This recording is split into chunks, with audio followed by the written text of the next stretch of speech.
ठीक है, ये प्रतियोगी परीक्षाओं के लिए है। आभास संख्या प्राइम नंबर क्या है? ठीक है, तो प्राइम नंबर के परिभाषित किया गया है कि ऐसी प्राकृतिक संख्या, ऐसी नेचुरल नंबर जो एक से बड़ी हो और जो केवल एक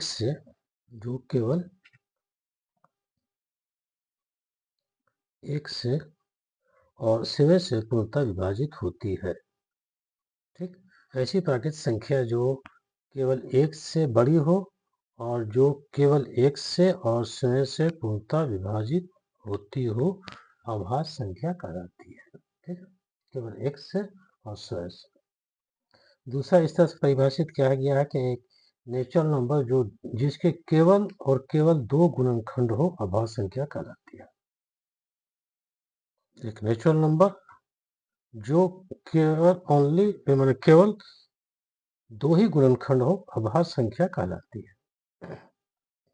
ठीक, तो नेचुरल नंबर लेते हैं 1, 2, 3, 4, 5, 6, 7, 8।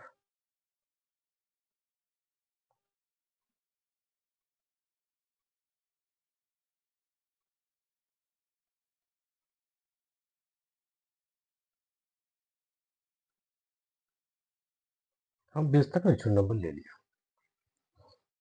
तो इसका क्या परिभाषित किया गया है प्राइम नंबर को? ऐसी प्राकृतिक संख्या जो एक से बड़ी हो, तो एक खत्म हो गया, एक से बड़ी हो, और जो केवल एक से विभाजित हो और स्वयं से पूर्णतः विभाजित होती है। तो दो क्या है, इसका गुणनखंड ये एक से विभाजित होगा और दो से विभाजित होगा। ठीक है, यहाँ कहता है ऐसी प्राकृतिक संख्या जिसके केवल दो गुणनखंड हो, दो तथा केवल दो गुणनखंड हो। ठीक है, तो केवल दो गुणनखंड है, तो दो क्या हो गया, इसका केवल दो गुणनखंड है, एक 1 और एक 2। 3 को लेते हैं, तो 3 का भी केवल दो गुणनखंड है, एक 1 और दूसरा नंबर इटसेल्फ। ठीक है, 4 को लेते हैं, तो 4 1 से विभाजित होगा, 2 से विभाजित होगा और अपने आप से विभाजित हो गया। तो 4 का जो गुणनखंड है वो 3 हो, 4 का जो फैक्टर से 3 हो गया। 4 3 संख्या से विभाजित हो रहा है, 1 से, 2 से और 4 से। तो जिसका केवल दो गुणनखंड हो, तो खत्म हो गया। ठीक है, जो एक से और अपने आप से विभाजित हो, तो एक से सब विभाजित होगा और संख्या भी अपने आप से सब विभाजित होगा। 5 को देख रहे हैं, तो 5 एक से विभाजित है और अपने आप से विभाजित है, तो 5 भी हो गया आभास संख्या, 3 भी हो गया आभास संख्या।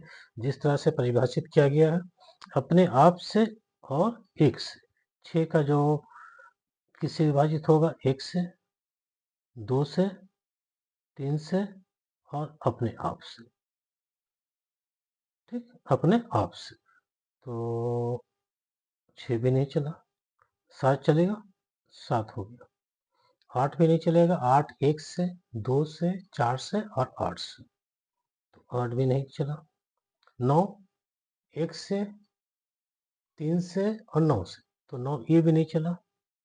10 भी नहीं, 11 हो गया, एक से विभाजित है और अपने आप से विभाजित है। 12 भी नहीं चलेगा, 13 हो गया, एक से और अपने आप से। ठीक, इसके एक से भी, 2 से भी, 7 से भी, 14 से, ये भी नहीं चला। 15 भी नहीं चलेगा, 1 से, 3 से, 5 से और 15 से, ये विभाजित हो जाएगा, 1 से, 3 से, 5 से, 15 से। 16 भी नहीं चलेगा, 17 आ गया, 17 आ गया, एक से विभाजित होगा और अपने आप से। 18 भी नहीं होगा, 19 हो गया, एक से और अपने आप से। तो जो मेरा आया नंबर 2, 3, 5 हो गया, 7 हो गया, 11 हो गया, 13 हो गया, 15 नहीं, 16 नहीं, 17 हो गया, 19 हो गया। ठीक है, जिसका केवल दो गुणनखंड हो, जिसका केवल दो गुणनखंड हो, दो गुणनखंड हो, 2 का 1 और 2, 3 का 1 और 3, 5 का 1 और 5, 7 का 1 और 7, 11 का 1 और 11, 13। ठीक है, केवल दो गुणनखंड हो, यहाँ से भी हो गया क्लियर। एक से बड़ी हो, एक से बड़ी हो, एक से बड़ी है, तो एक खत्म हो गया। क्या है कि एक का भी गुणनखंड कितना आ रहा है, केवल एक आ रहा है, दो नहीं आ रहा है, इसका दो गुणनखंड नहीं हो रहा, एक ही गुणनखंड हो रहा, तो दो एक कैंसिल हो गया, एक नहीं हुआ अभाज्य संख्या। 2, 3, 5, 7, 11, 13, 17, 19, उसी तरह आगे बढ़ता चला जाएगा। तो ये सब संख्या कहलाएंगे अभाज्य संख्या। तो मेरा अभाज्य संख्या क्या हो गया,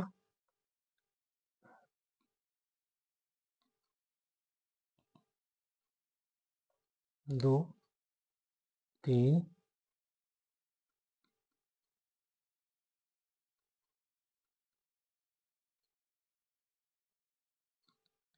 ये सभी संख्या क्या कहलाए, अभाज्य संख्या।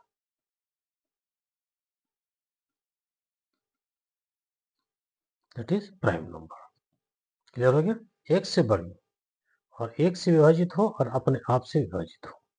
ठीक, अब इसमें से देख रहे हैं सबसे छोटी अभाज्य संख्या कौन हो गया, तो सबसे छोटी अभाज्य संख्या, सबसे पूछे सबसे छोटी अभाज्य संख्या 2। ठीक, सबसे छोटी अभाज्य संख्या 2, एक सम संख्या जो अभाज्य हो, एक सम संख्या, एक सम संख्या जो अभाज्य हो, जो प्राइम नंबर हो, एक सम संख्या जो प्राइम नंबर। तो सम संख्या क्या है, सम संख्या जैसे इवन नंबर जो 2 से डिविजिबल हो, तो क्या हो गया 2।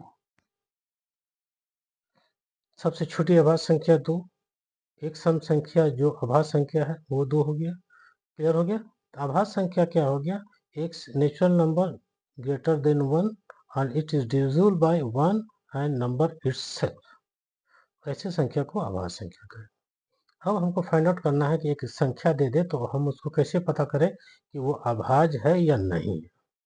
ठीक, कोई भी संख्या आपको दे दे तो आप कैसे पता करोगे कि वो संख्या अभाज्य है और या नहीं है। तो हमको चेक करना है कि given number is a prime number और नॉट।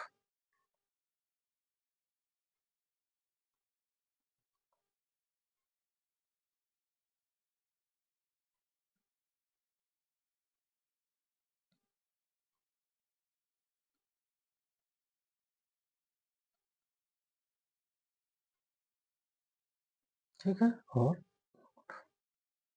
कैसे पता करेंगे जो गिवन नंबर दे दिया आपको, 2 अंक का, 3 अंक का, 4 अंक का, 5 अंक का, वो प्राइम नंबर है अथवा नहीं। तो एक छोटा उदाहरण लेते हैं और वो उदाहरण लेते हैं 23। इसको हमको चेक करना है कि it is a prime number है अथवा नहीं।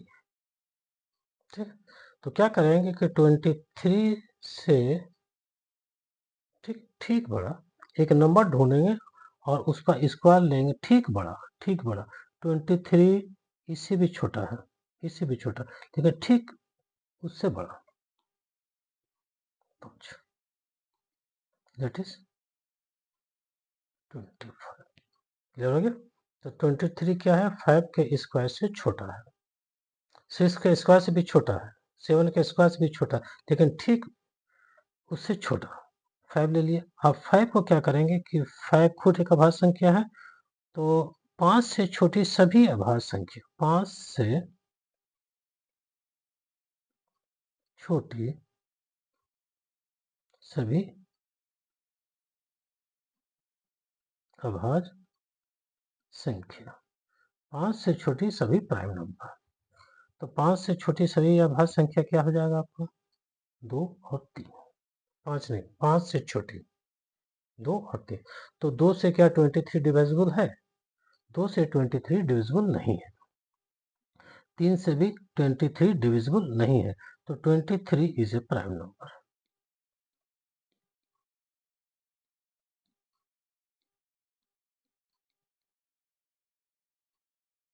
ठीक है, 23 एक अभाज्य संख्या हो गया। क्लियर हो गया? जो संख्या लेंगे उससे ठीक बड़ी एक संख्या लेंगे जिसके वर्ग से वो छोटा हो, और फिर जो संख्या आएगा उससे छोटी सभी अभाज्य संख्या से उसको डिवाइड करेंगे। अगर वो डिविजिबल है तो अभाज्य संख्या नहीं हुआ तो वो भाज्य संख्या होगा, जिसका 2 या 2 से अधिक गुणनखंड हो जाए, 2 से अधिक गुणनखंड हो जाए, 2 से अधिक गुणनखंड हो जाए, तो ये 4 जो हुआ, 4, 6, 8, 9, 10, ऐसे सभी संख्या जिसके गुणनखंड 2 से अधिक है, ये कहलाएगा भाज्य संख्या। भाज्य संख्या, दैट इज कंपोजिट नंबर।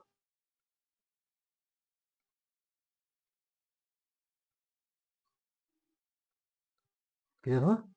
जिसके 2 से अधिक गुणनखंड हो, 6, 6 हो गया, 4 हो गया, 6 हो गया, 8 हो गया, 9 हो गया। 4 का जो गुणनखंड है वो 3 है, 6 का भी 2 से अधिक है, 8 का भी 2 से अधिक है, तो वैसे संख्या को कहेंगे भाज्य संख्या, कंपोजिट नंबर। क्लियर हो गया? सबसे छोटी अभाज्य सबसे छोटी भाज्य संख्या, सबसे छोटी भाज्य संख्या 4। क्लियर हो गया? सबसे छोटी भाज्य संख्या 4। भाज्य संख्या को क्या कहते हैं? Composite number. अब आगे चलते हैं। अब एक और 2 डिजिट का एक नंबर लेते हैं, 41 ले लेते हैं।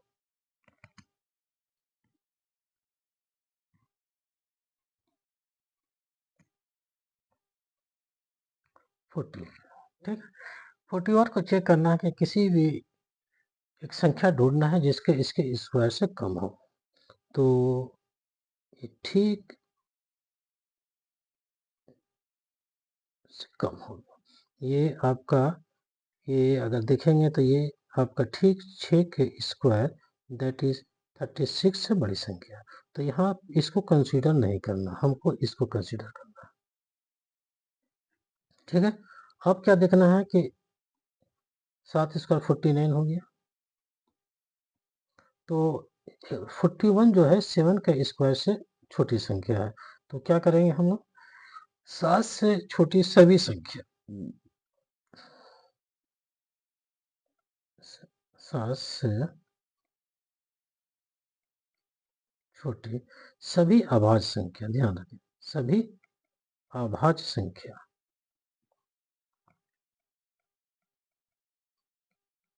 क्या हो जाएगा, 2 होगा, 3 होगा, 5 होगा। 7 से छोटी, 7 को नहीं लेना, 7 से छोटी सभी अभाज्य संख्या। तो क्या करेंगे, जिसको चेक करना है उसको देखेंगे वो किस संख्या के वर्ग से ठीक छोटी है, उसी को उठाना है। 7 से छोटी सभी अभाज्य संख्या 2 है, 3 है, 5 है। अब देखना है कि 41 क्या 2 से डिविजिबल है, तो 41 2 से डिविजिबल नहीं है।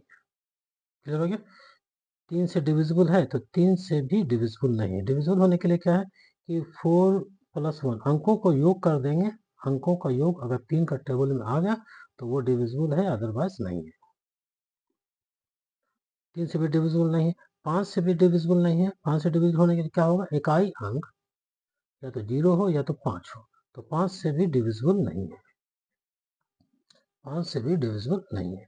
तो 41 इज ए प्राइम नंबर, 41 एक अभाज्य संख्या है।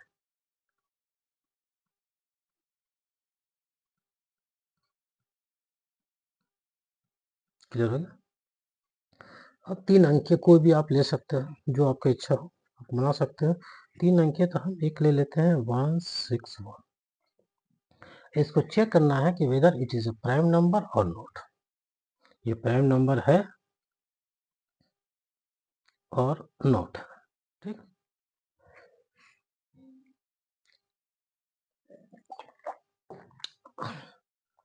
तो क्या करेंगे कि ये प्राइम नंबर है या नहीं है, इसको चेक करेंगे।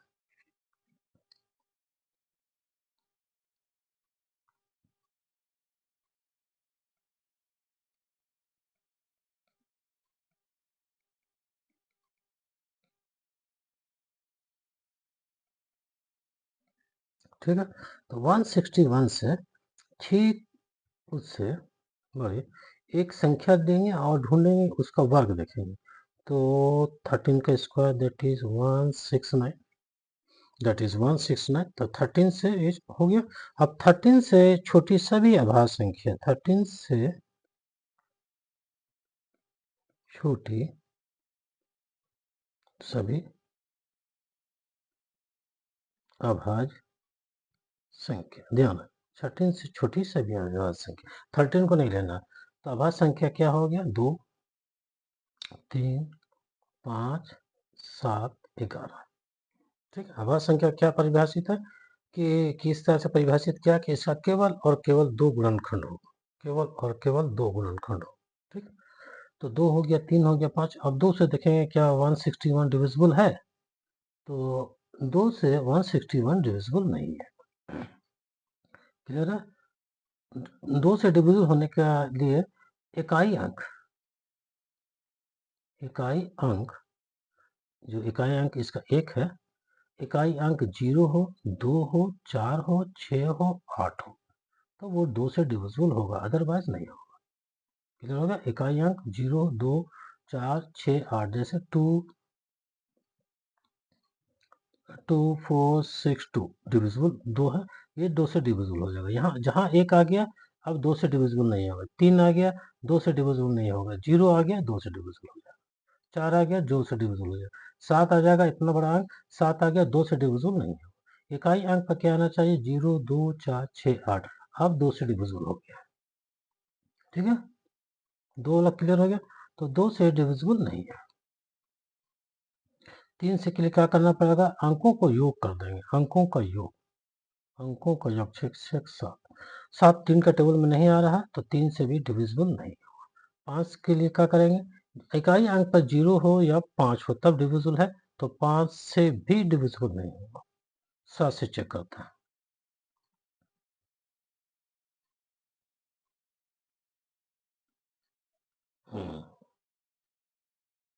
7 से डिविजिबल हो गया। क्लियर हो गया? अब आगे नहीं चेक करना, 7 से डिविजिबल हो गया, इसका मतलब क्या हो गया, 161 is not a prime number. ठीक है, प्राइम नंबर होने के लिए क्या जानना चाहिए कि डिविजिबल नहीं होना चाहिए, तो आपका 7 से ये डिविजिबल हो गया, 161 आपका 7 से डिविजिबल हो गया, तो 161 is not a prime number, 161 is not a prime number. ठीक है,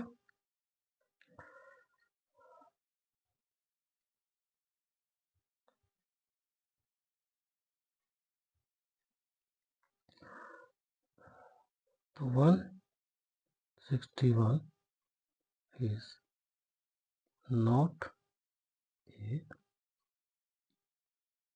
प्राइम नंबर। 161 एक आभाज्य संख्या नहीं है, इसका 2 से अधिक गुणनखंड है, 2 से अधिक इसका फैक्टर्स है। ठीक है, तो इस तरह से और भी काटो देखते हैं। कोई एक नंबर ले लेते हैं 3 अंक का, 341 ले लेते हैं, 341,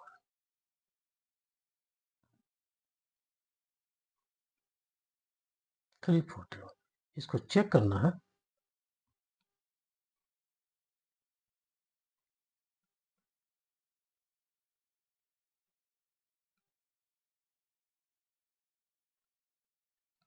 और नोट, तो 341 को देखते हैं, तो वो ठीक 19 के वर्ग से छोटी संख्या। ठीक,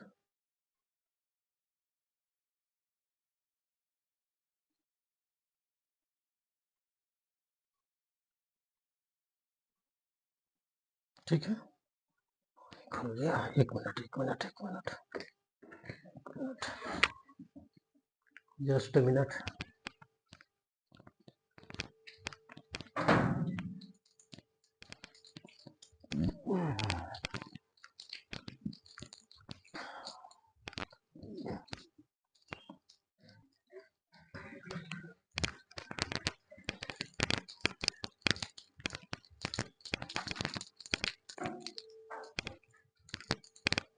बस आ गया।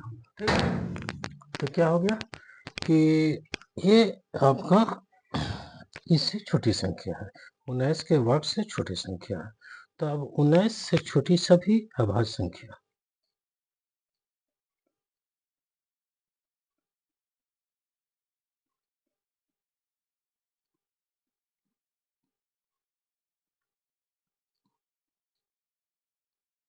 19 से छोटी सभी अभाज्य संख्या। क्या हो जाएगा? 19 से छोटी 2, 5, 7, 11, 12 नहीं, 13, 14 नहीं, 15 नहीं, 16 नहीं, 17 और 19 इससे, तो 19 को नहीं लेना है, 19 को नहीं लेना है। ठीक, तो आप 341 जो है नंबर है, इसको चेक करेंगे कि इस 19 से छोटी सभी अभाज्य संख्या से, अरे बिल्ली आ गए, ये सभी संख्या से वो, चलो चप चप चप चप से विभाजित होगा या नहीं, तो 2 से विभाजित नहीं होगा। क्लियर हो गया? क्योंकि इसके इकाई अंक पर 1 है। 3 से भी नहीं होगा। 3 + 4 + 1 दैट इज 7 1 8। अंकों का योग जोड़ लेंगे। अगर अंकों का योग 3 से डिविजिबल है, 3 के टेबल में आता है तो ठीक है, नहीं तो नहीं। चल चप चप 3 से नहीं होगा। 5 से भी नहीं होगा। ठीक, 5 से भी नहीं होगा। 7 से चेक करेंगे तो इसको करके देख लोगे 7 से है या नहीं है।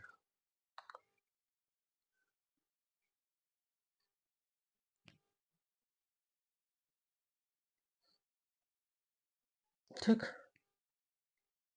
नहीं होगा। 11 से भी नहीं होगा।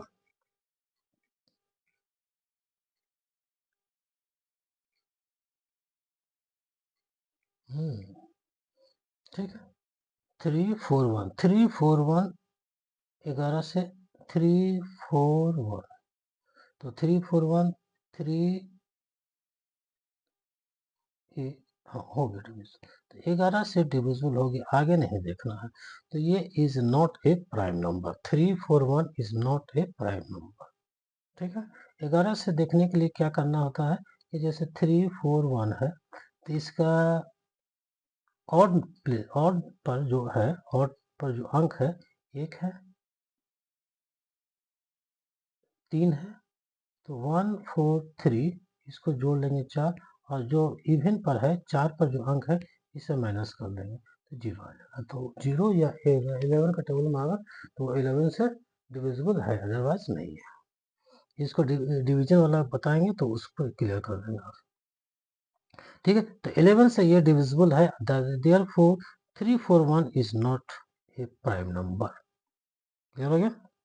341 इज नॉट ए प्राइम।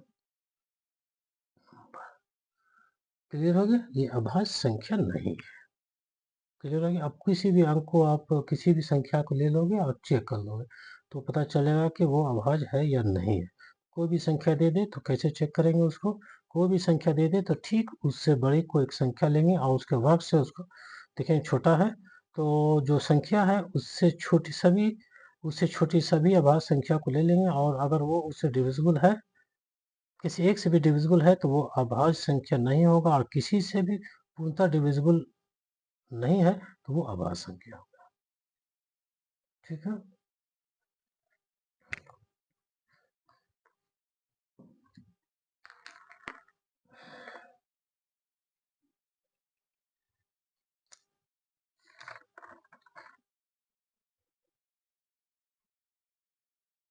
161 तो हो गया।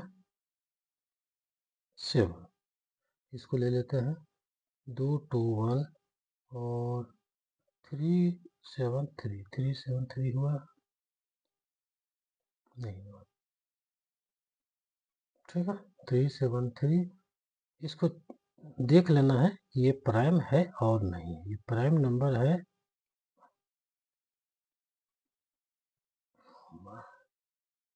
और नॉट।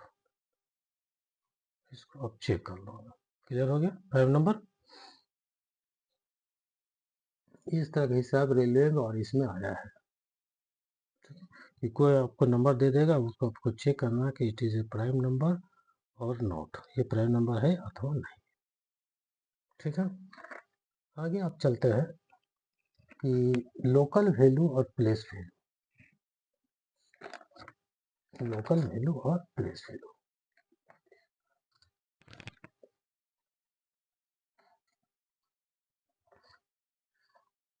ठीक है।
लोकल वैल्यू या face value and place value क्या है?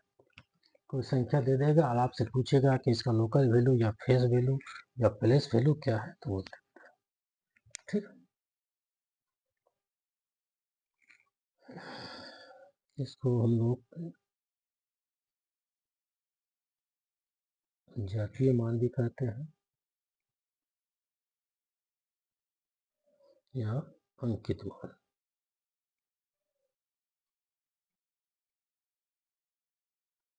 इसको कहेंगे स्थानीय मान।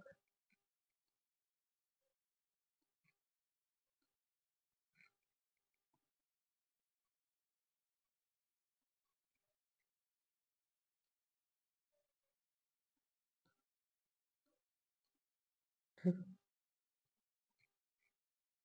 अब कोई एक संख्या उठा ले, 425, 425। ठीक। अब 5 ले ले, तो 5 का अंकित मान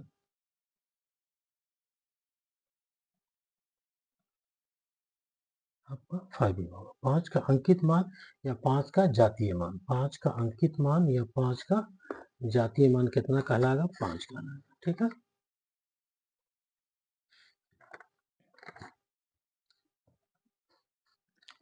अब 2 का अंकित मान या जातीय मान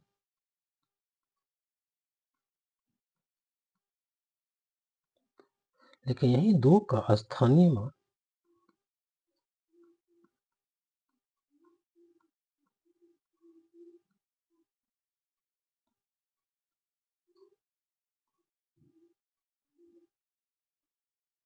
तो 2 का स्थानीय मान कहाँ है?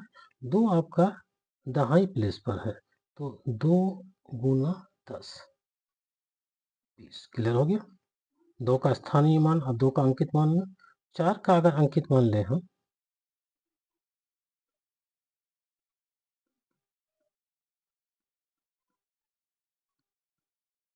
4 का अंकित मान या 4 का जातीय मान, तो वो केवल 4 आएगा। लेकिन 4 का स्थानीय मान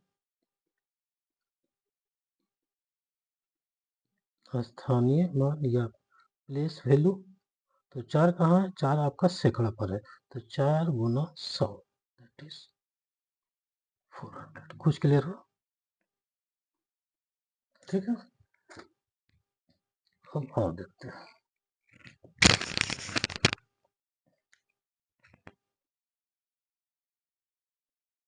4 हो गया। अब 0 का अंकित मान लेते हैं।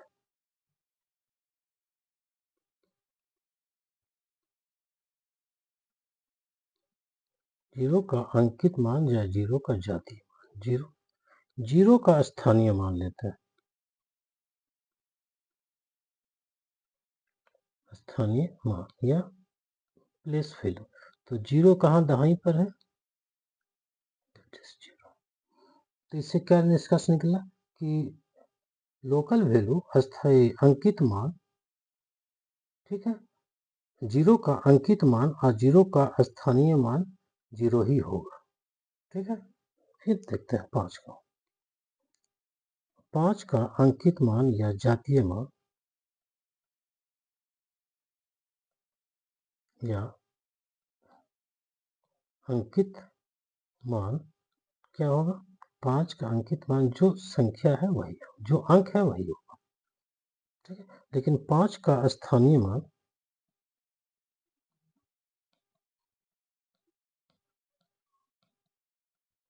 5 कहाँ पे है? आपका सैकड़ा पर है, दैट इज 500। क्लियर हुआ कुछ? तो इससे क्या निष्कर्ष निकला कि फेस वैल्यू अंकित मान अंक का अपना वास्तविक मान होता है, और अस्थाई और स्थानीय मान क्या होता है? वो अंक के स्थान पर निर्भर करता है कि वो इकाई पर है या दहाई पर है या सैकड़ा पर है या हजार पर है, ठीक है। अंक का अपना वास्तविक मान होता है, इसको कहते हैं अंकित मान। और किसी संख्या में अंक का स्थानीय मान अंक के स्थान पर निर्भर करता है। क्लियर हो गया? तो फेस वैल्यू या अंकित मान क्या हो गया?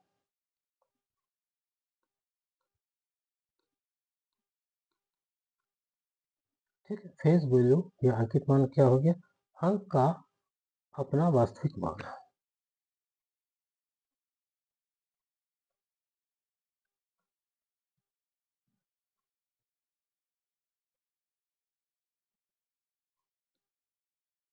ठीक है, देख रहे हैं हम लोग, देख रहे हैं। 5 जबकि सैकड़ा पर है, लेकिन 5 का जातीय मान क्या होगी? अंकित मान क्या होगी? 5। तो अंकित मान क्या? अंक का अपना वास्तविक मान है। क्लियर हो गया? अंकित मान क्या है? 5 का अपना जो है अंक का अपना वास्तविक मान है। 4 का, यहाँ देख रहे हैं 4, 4 आपका सैकड़ा पर है, लेकिन 4 का अंकित मान कितना है? 4। तो क्या हो गया? अंकित मान क्या? अंक का अपना वास्तविक मान, अंक का अपना वास्तविक मान। और स्थानीय मान या प्लेस वैल्यू क्या हो गया?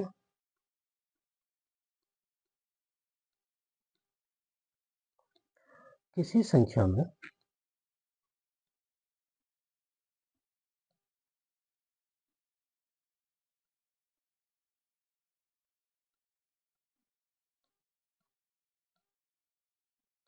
ठीक, किसी संख्या में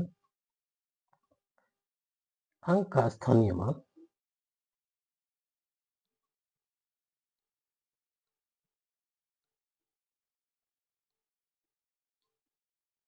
ठीक, अंक के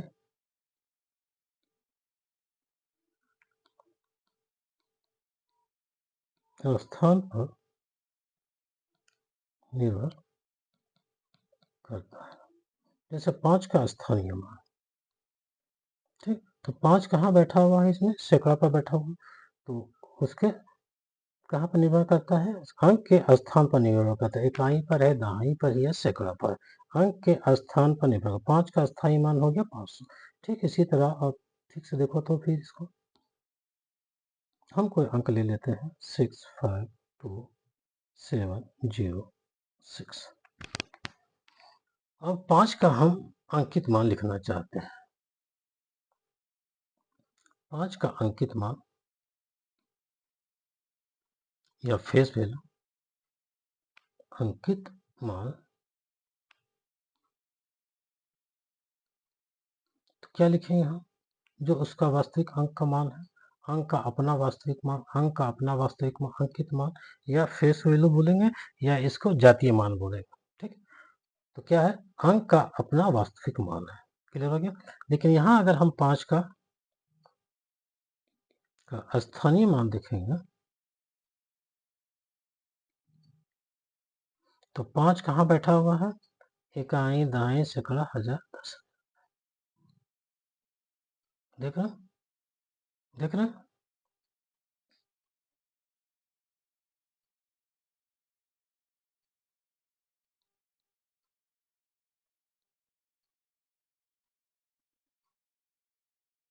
क्लियर हो गया? क्लियर हो गया? अगर हम 2 का लें तो 2 का अंक मान क्या हो जाएगा? 2 ही हो जाएगा, अंकित मान 2 ही हो जाएगा। लेकिन स्थानीय मान लिखेंगे तो इसका 2000 आ जाएगा। देख रहे हैं? 0 का अंकित मान और स्थानीय मान वही 0 होगा, तो 0 का स्थानीय मान और अंकित मान 0 ही होगा। 0 का स्थानीय मान और अंकित मान कितना हो जाएगा? 0।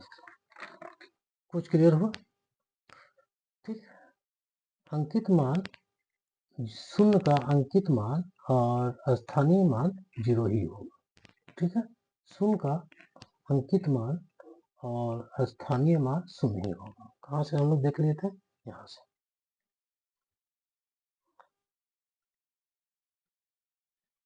ठीक है, ठीक है, थैंक यू।